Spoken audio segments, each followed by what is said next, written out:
നമുക്കിന്ന് മുള്ളും തേങ്ങ അരച്ച് വെച്ചാലോ. അതിന് വേണ്ടിയിട്ട് നമുക്ക് ആദ്യം തേങ്ങ അരയ്ക്കാനായിട്ട് ഒരു ജാർ എടുക്കാം.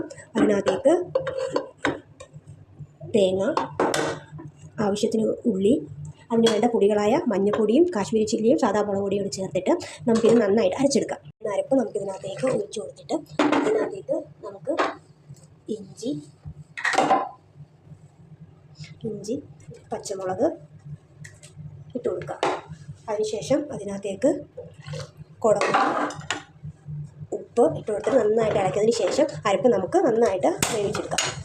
തിളച്ച് വന്നിട്ടുണ്ട്. ആ അരപ്പത്തേക്ക് നമുക്ക് മീൻ വറുക്കിടാം കേട്ടോ.